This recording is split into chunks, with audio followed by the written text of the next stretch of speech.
Yo, yo, yo. Welcome back to my basketball podcast. This league, it could be called a number of different things. I called it this league because trying to get picked up by old Barstool Sports. But don't let that make you think that I don't know ball, brother. My name's JD. I've been posting on this YouTube for a bit, but my plan now, and I've said this before, but I'm dead serious this time. I'm looking at the camera so that when I watch this back, I just keep myself accountable. This will be an every week podcast, and this podcast is going to help people learn about basketball, know about basketball, follow basketball, make people happy, etc. So that's the plan. That's what we're doing. And hopefully in the end, best case scenario, I'm hired by Barstool. Worst case scenario, the podcast is doing well and I get to go live my dream of talking about basketball and help out people on the day-to-day. That's one of the, everyone people are like, everyone has a fucking podcast these days. It's like, you're right, everyone thinks that they can have a podcast these days, but why are you doing it? For their own personal ego, right? To be famous, to be this, to be that, the influencer. Nowadays everyone wants to be an influencer, not do shit and just get paid to try on clothes or fucking do some dumb chug beers or whatever, which not saying that's a bad life, but part of the reason I want to do it is, and particularly at Barstool, is because during my darkest years, COVID, those motherfuckers kept me sane and were a source of entertainment, information, just fun, good people. And so that's what I am trying to do here, help someone else out if I can in the slightest way. So welcome to the podcast. That's a nice 2-minute intro for you. I'm going to open these blinds so that you all can see me. But yeah, we are going to preview the league, the season, over the next 5 weeks. So football season's barely, week 2 is about to start. Week 1 just happened. And guess what, folks? The NBA is 5.5 weeks away. October 22nd. It is September 11th. Remember, never forget. Read some great articles this morning, recalling the circumstances weren't. It's 9/11 stories, so The great part about them is never forgetting and hearing the things that people have gone through and knowing that we as a country are better than we were and working together to try to not let some shit like that happen again, and so it's been a nice morning, but it's September 11th and the season starts October 22nd. That's 5.5 weeks away, and goddamn, that shit crept up, didn't it? The Olympics were almost like an extension of the season. It felt like there were a few weeks in between. Then all the guys reported, and as soon as that happened, the NBA media cycle and the amount that you're hearing about these guys was a lot. And then it's been a month since USA won gold. I saw that, I think a month from yesterday. And so here we are again, right? And I love it. Basketball is my favorite shit. The NBA is my favorite. I love college. Love college ball. Maybe we'll work in some college basketball as well. But let's just call this episode 1, Let's call this episode 1, JD. You're going to do this, JD. Please. It's about time. Be consistent. All right, sorry. Enough with that shit. But we are going to be previewing each division 5 weeks until the season. Wait, let's see. 1, 2, 3, 4, 5. 5.5 weeks until the season. 1, 2, 3, 4, 5, 6. Okay, yeah. We're going to be previewing the 6 divisions. We're going to go division by division, team previews, and we're just going to go from there. That's how the podcast will be this next month and a half, next 5.5 weeks, and then we'll have previewed everything, and then the season's going to start. But we're going to start off with the most lit division in basketball, that being the Pacific. And we're going to break down each team. We're going to talk about the players, the player movement, who's here, who's gone, my predictions. Just kind of talk shop. Not going to take it too serious because life is too short, but there's going to be some good shit in here, and there will be plenty of... this will be a nice little hour or so for you guys, and I hope you guys enjoy it. But we are going to start this one off with the Golden State Warriors, okay? Last year, 46-36 record, finished 10th in the West. We're in that play-in game, finished last in this division. Big news over the summer, Steph Curry signed an extension worth $62.6 million. That'll have him under contract through the 26-27 season. So 4, 5, 5, 6, 6, 7. So he has a contract with the Warriors for the next 3 years. Will he be there all those years? I think this is the year that will decide that. As for Steph specifically, though, I think it's going to be a career year for Steph. You hear about how people get that like Super Mario Power Boost Mario Kart like star the players do after they play in the Olympics. Guys come back from the Olympics or come back from the World Cup and are just hooping. Anthony Edwards last year. There's been many examples of this, but Steph, even though he is in his late 30s, mid 30s, 35 I believe, I think he's going to get one of those Olympic boosts too. I think he's going to be an all-NBA guy, maybe first team, right? I don't think his age is going to stop him from that typical power surge. Like, these guys go to the Olympics and play with each other, get some great reps in, and then are fucking, like, balling the year after. And I think this is going to be the case for Steph, even though he's already amazing. But I genuinely think first team All-NBA is on the table. I also think this is going to be a career year for Draymond, but in a much different way. He's going to wreak havoc. He's going to play like a madman. I think if the Warriors are bad or in the bottom of the West, not like out of the playoffs, definitely play-in game range is where I think they fall. I don't think they fall in the top 6. Definitely not. But I think if they're in that play-in range, we're going to get a career year for Draymond antics-wise. We saw it with him last year, and the year before, but, the decline for some of these guys is just tough to come to grips with. Draymond most definitely is on the decline. I love him, though. I love him. I'll get into it in a second, but I kind of expect like just an all-time Draymond year from the highs to the lows. He's going to win them some games. He's going to get ejected in the first quarter.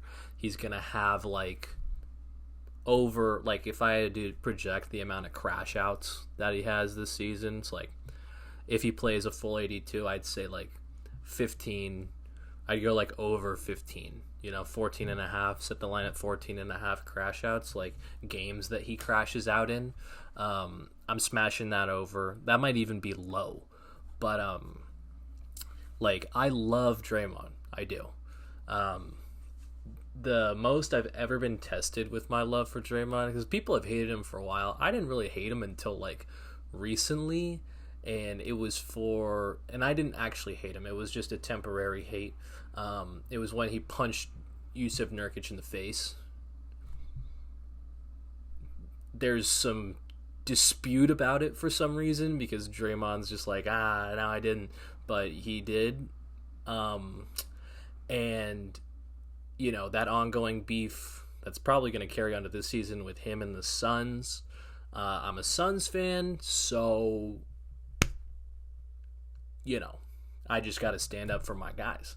But that was the most that it has been tested. I think I've had some time to cool off, and I genuinely love everything about him. He's an all-time great. I don't care what you say. He's an invaluable member of the Warriors and the team. So, again, it's going to be awesome. Like, Draymond is going to be fucking... Get your popcorn ready. Movie theater, like, type year. It's going to be movie theaters for Draymond. But for the team as a whole, outside of Draymond and Steph, and this is kind of like what I was saying earlier, Steph Curry, 3 years on his deal. Will he be on the Warriors all 3 years? I think this year you could argue is the year to kind of decide it, because if they're a play-in team again, lose in the play-in, or if they don't even make the play-in, and he's going on 36, with another couple of years left, it's gonna be interesting, but particularly because of these young guys, right? The whole thing with the Warriors is, how can these young guys integrate with Steph and Dray? Now, Steph and Dray's games are easy to play around and easy to work with. They've won 4 championships and have been successful more often than not. So can two guys specifically, Brandon Podziemski and Kuminga, elevate their game enough to help the Warriors be contenders? Because that's what Steph said. If we're not contending, I'm not here for a rebuild, or not. And the one guy that makes me think that for sure is Kuminga.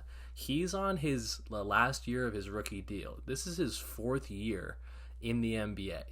Now, last year, he had his best year, averaged 16, lived up to the Cum Bucket nickname, which, best nickname on the team. Chef Curry, step aside. The Cum Bucket train is rolling the fuck through, But he's like a guy whose value is like 90% off potential. The league in the NBA values guys off potential so much they'd rather keep a bunch of young guys who haven't proven shit over veterans because of money, potential, etc. The future. Everyone's worried about the future. And with Kuminga on the last year of his deal, and he shows, if he doesn't jump to like really be balling out, like second option on this team, co-second with Podziemski, scoring wise, and just like controlling the game and being like in the all-star conversation, I'll say it. If he doesn't do that, and then the Warriors extend him, Steph Curry might just be like, listen, guys, I can't do another year of this. So the Cum Bucket is a guy who this team and their future kind of rides on. The other guy, Podziemski, was great in his rookie year. He's a lefty. He's scrappy. He's a bucket. He's like, I honestly really like him, except for when he was fucking us up last year. But no more Clay. So that kind of just removes, not that Clay was like a super high impact player, but just like Brandon Podziemski can play more freely knowing that he's the starting 2, and like will probably be bringing the ball a lot and handling the rock, letting Steph run off threes, etc.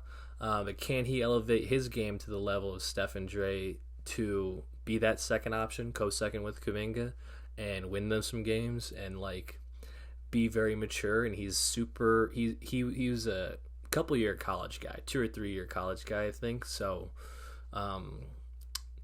he's not like a 19. We're not asking a 19-year-old to do this. We're asking a little bit older of a kid to do this. And this summer, he was on the USA Select team with Kerr. And Kerr, the Warriors, USA, they were all really high on how he played. And I think he just definitely boosted his prospect for this year and having a big year. He wasn't on the team, but maybe even he sees a boost, right?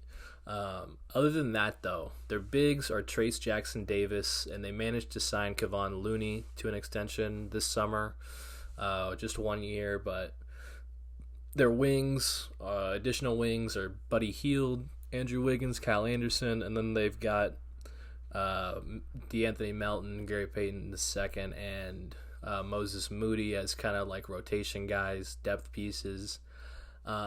When you look at it like Steph, Buddy Hield, Andrew Wiggins, Pajemski, Draymond as like a potential lineup, you're like, okay, that's definitely competitive.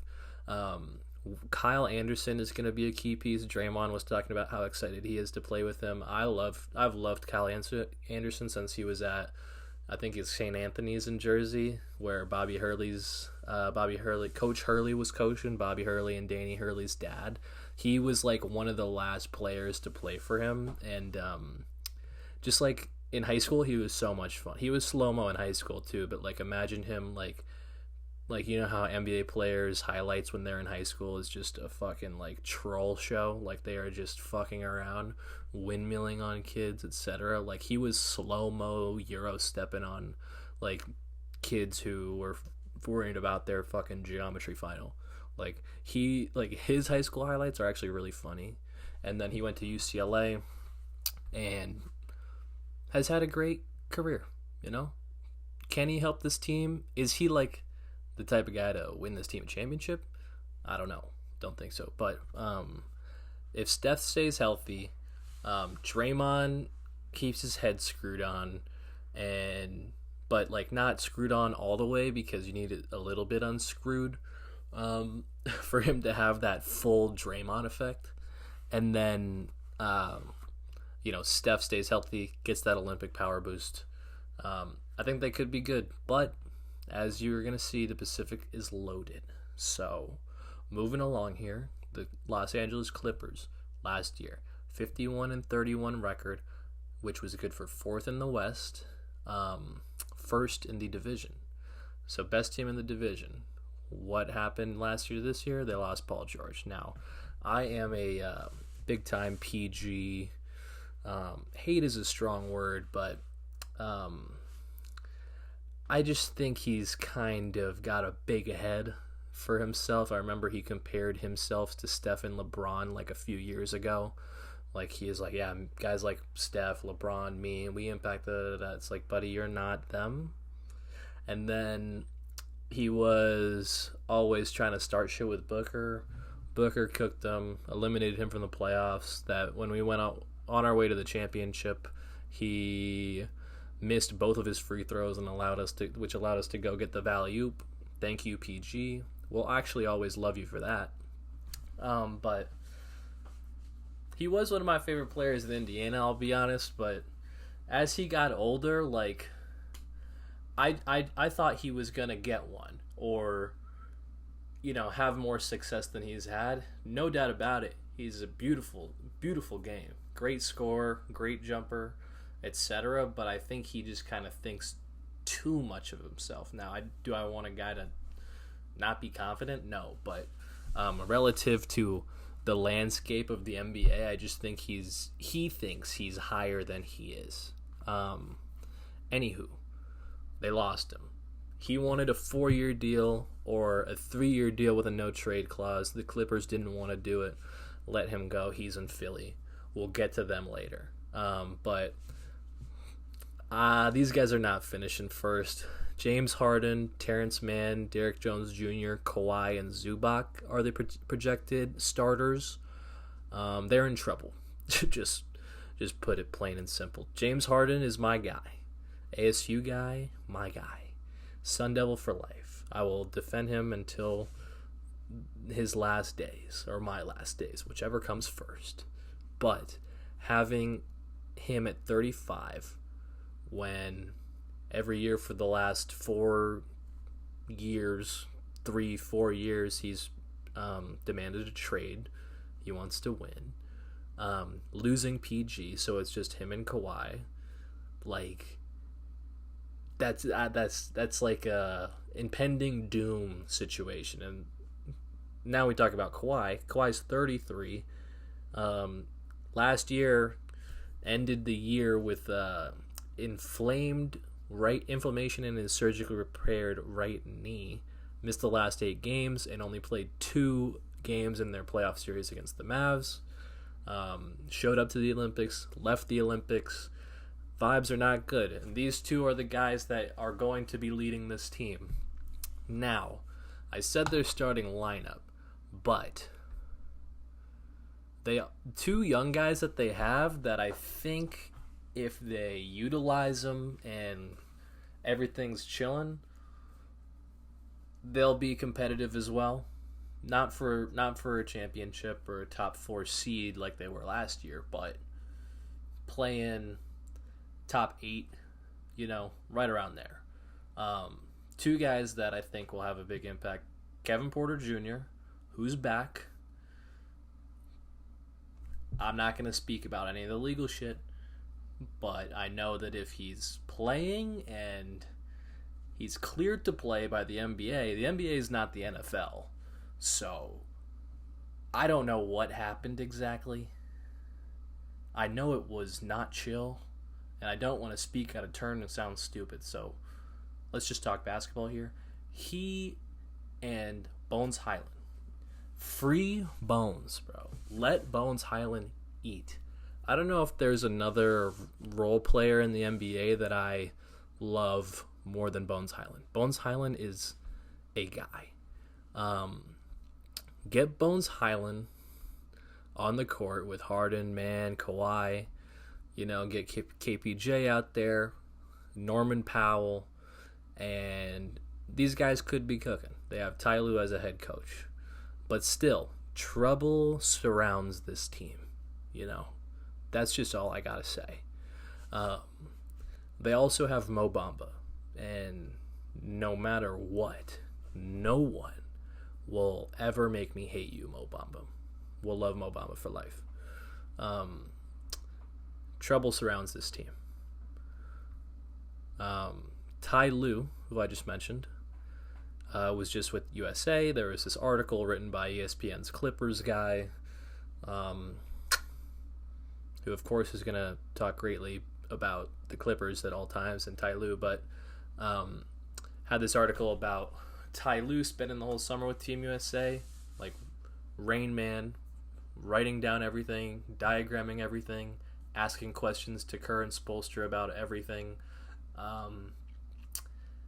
I like him. I wish he would have been the coach of the Lakers when LeBron went there, or whenever his contract was up in Cleveland. I forget how the timing of all that, but he was with Team USA. He was with these guys, and he was also with Jeff Van Gundy, who was on the USA staff. You didn't see him on the bench, but he was there. And Jeff Van Gundy is signed on as the defensive coordinator type role in this article. That's what it said, for the Clippers. So he spent the entire summer with Jeff Van Gundy. They were just planning, prepping. And then I think every single coach does that. So this isn't something major to, highlight. Like, Ty Lue's not going to lead them to a championship, I don't think, if 35-year-old Harden and 33-year-old Kawhi are your best players, and then your next best players are KPJ, who's got bad vibes around him, and then Bones Highland. Never make me hate Bones Highland, but I just feel like doom is awaiting them. They're the Clippers, and also they start the season against the Suns, so they're going to open that brand new fancy stadium in Inglewood or wherever the fuck it is, and the Suns are going to walk in there and take your trap. Walk in the trap, take your trap. Walk in your trap, take your trap. Hats off to my Suns. Also, I just realized my hat is Clippers colors, but we'll forget about that. Next up, my team, the Phoenix Suns. 49-33 record last year, 6th in the West, 2nd in the division. where the vibes surrounding the Clippers are awful, the vibes surrounding the Suns could not be any better. These Olympics were years of work and groundwork that I was going to have to previously do in clearing the name, the wrongfully fucking degraded and talked down upon names of Devin Booker and Kevin Durant. And this summer was years of progress. It was like just a little gift from the basketball gods to remind everyone to stop being fucking idiots and hating Devin Booker. Devin Booker was the unsung hero of the Team USA team. Kevin Durant, everyone got to witness him sub in against Serbia in Game 1 after missing the entire exhibition part of the thing, missing several weeks, and just go 6 for 6 in the first half and just be fucking unstoppable. Then everyone's like, oh wow, actually he is good. Da-da-da-da. Well, yeah, no shit.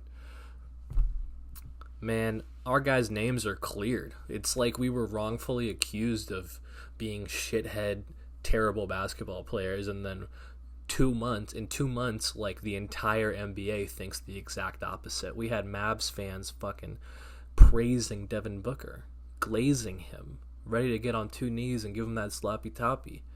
That, if you told me that was gonna happen like a year ago, I would slap you in the face. But it did. So maybe I should slap you in the face. No, but Tim Legler this week was like, he was asked what team or players will benefit most from the Olympics. He's like, the Suns, Kevin Durant and Devin Booker. We're going to go into this year with the utmost confidence in our guys. New vibes, new head coach who's actually competent and knows how to run an offense. And we're going to fuck everyone up. I'm predicting a goddamn championship. I don't think you guys understand this. I'm predicting a championship, and this isn't bias. This isn't delusion. This is both, and love for my guys. So I hope you fucking Suns haters are ready to hate again, because we want it all. I want it all. I want to see it all. Kevin Garnett also, ball knower, GOAT, OG, maybe not the GOAT, but awesome fucking person in your sport. Like, KG is up there with, like, he's like a Randy Moss type, which is funny because they were there around the same time. But like a Ray Lewis type of impact on their sport in the league. But KG does his podcast with Paul Pierce. He's the man. But KG said Devin Booker can be an MVP. These guys got it, and if the team plays well and healthy and everything goes according to how I think it's going to go, I think so too. So first team All-NBA for Book. MVP potentially year coming in. I'm dead ass serious. Our starting lineup picked up Tyus Jones. It's going to be insane. It's going to be absolutely ridiculous what we're going to do. When Devin Booker, in that interview before the season last year, he's like, I don't know how teams are going to stop us. I think he should have held that before this year, because having an actual point guard and Coach Budenholzer to run the show, with Beal and Book not having to worry as much about handling the ball, Katie and Nurkic at the 4 and the 5, this starting lineup is fucking lethal. Lethal. The only downside is the size, but I think our offense is going to be fucking stupid. And we have Monte Morris, highest assist to turnover ratio since he's entered the league, coming off the bench. So we have another point guard who played with Bradley Beal in Washington, played with Grayson Allen, maybe in the pros? No. Tyus Jones played with Grayson Allen with the Grizzlies and at Duke. Sorry, mix up. I do know ball. That was just a slight mix-up. I hope you guys believe me. Royce O'Neal, Mason Plumlee, Damian Lee, and then our 2 rookies, Oso Ighodaro and Ryan Dunn. Josh Okogie as well, who I love. And then the X Factor that no one's thinking about, Bol Bol. You guys are not fucking ready for Bol Bol, I promise you. He is he is better than Wemby. And one of these years, he's going to show it.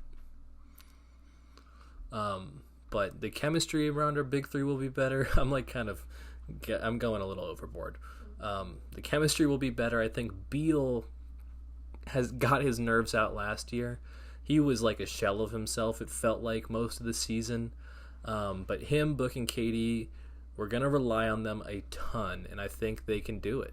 Like, everything goes well. But Mike Budenholzer, last note, Arizona guy, was the coach of the Bucks who took the championship from us a few years ago. This is a story of redemption. This is a story of faith. This is a story of trust, unity in the 48th state, Arizona. We're doing it for something bigger than ourselves here, folks. This is a championship year for the Phoenix Suns. That's it. All right, moving on to the Sacramento Kings.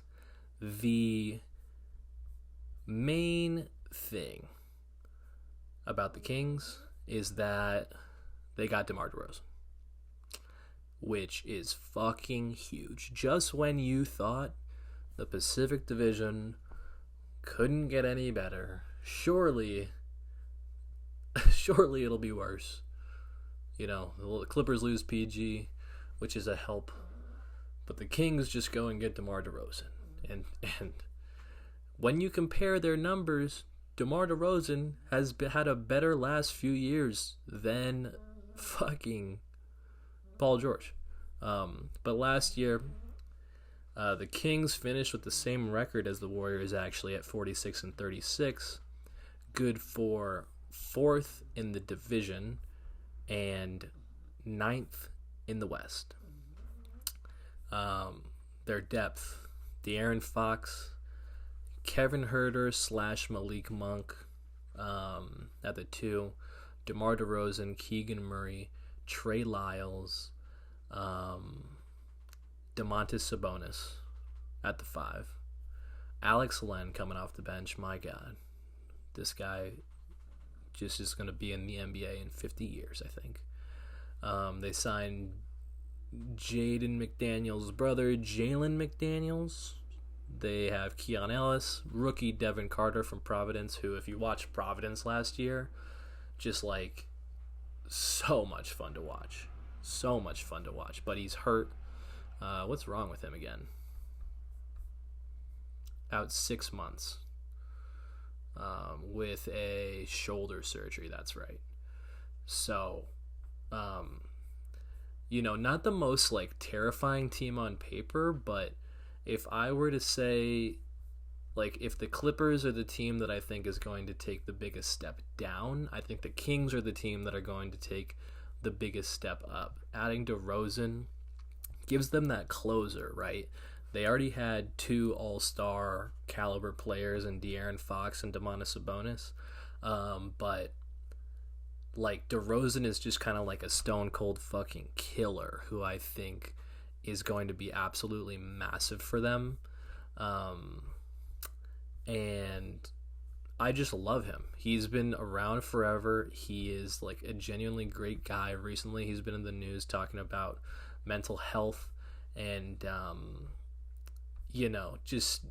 he's a guy that you can't root against, which is why I'm upset that he's in our division, because we're going to see them so much. But do I think that he can stop Book, Beal, or KD? No. So, at least from the Suns' perspective, it's kind of a fucking wash. And again, this is a team that, like, on paper you're just like, not worried about them, but they're gonna take another step up.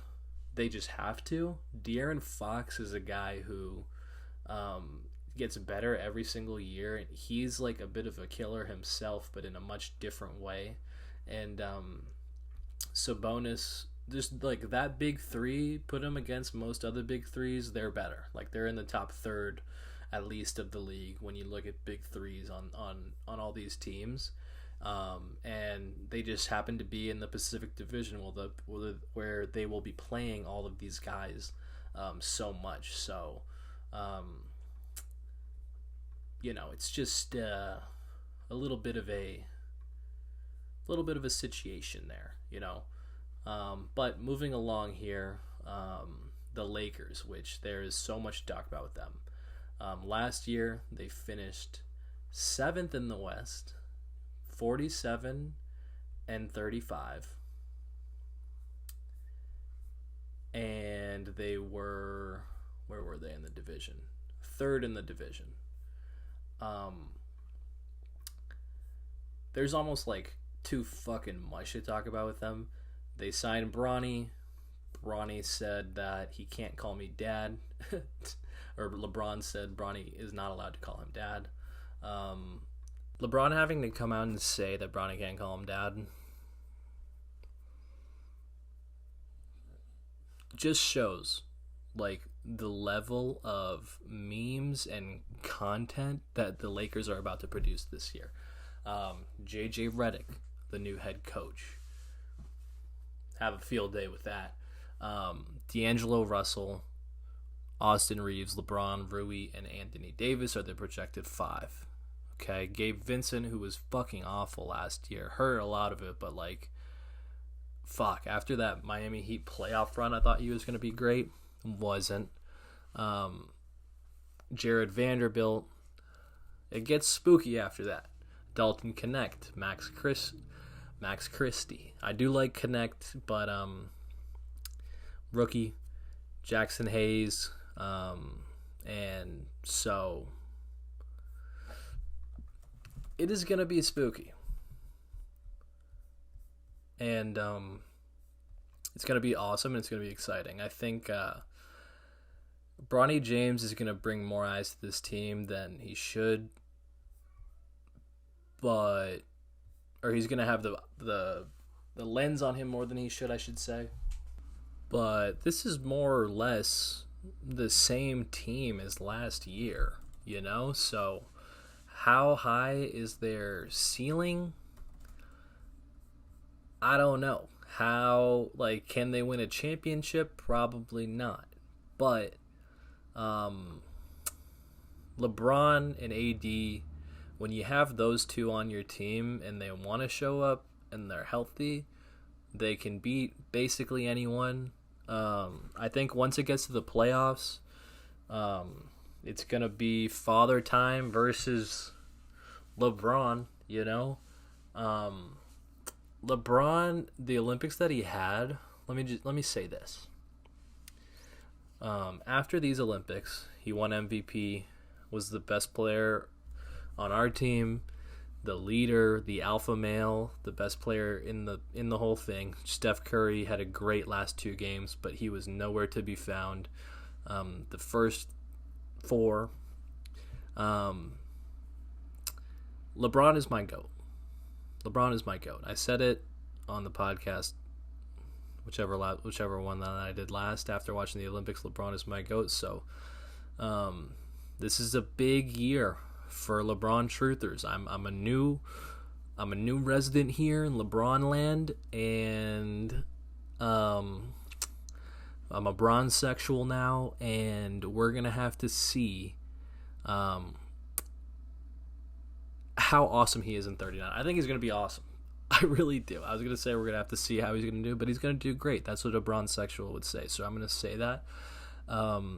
D'Lo and Rui, like, can we just get some consistency out of you guys? Can we get some, like, just with D'Lo, like, sniff an all-star selection. Sniff it.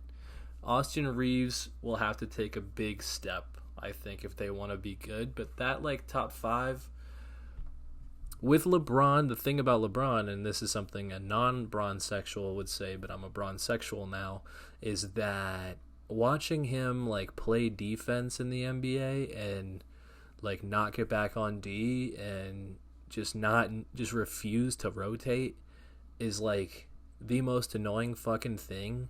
And it's like, if we're gonna get the LeBron all year that will do all of those things, this team can be like a top 8 team, 6 team, 6 to 8 fringe team. If we're going to get, like, most of the year, like LeBron has been doing, you know, just kind of coasting, chilling, then it's not going to happen. But hey, I have no fucking idea. And then the head coach JJ Redick. My God, this team might be a mess. Truthfully, this team might be a fucking mess. For JJ's sake, I hope not. I'm a big fan of his, what he did post NBA and like his knowledge of the game. But does he have the balls to yell at LeBron? Basically, is the question. Will he be willing and able to say, LeBron, get the fuck back on defense? And will LeBron not say, you're a bitch, out of here? Or will he say, okay, da-da-da-da-da? But I don't think that'll be an issue. The positive part of me hopes not. Like, JJ Redick might just be the Lakers coach of the future. And as long as he doesn't get too good by the time the Suns win, like, 4 championships, then we're chilling. So, that right there is my NBA breakdown. My name's JD once again. For now, we're calling it This League. Shout out Portnoy, Big Cat, Barstool. Come get your boy from the gutter. And I'll be back next week with another division preview. I think let's just say I'll do the Central. Bucks, Cavs, Pacers, Bulls, Pistons. And I'll leave you with that. So, thank you for watching. Remember to like, subscribe, all that shit, and I'll see you next week.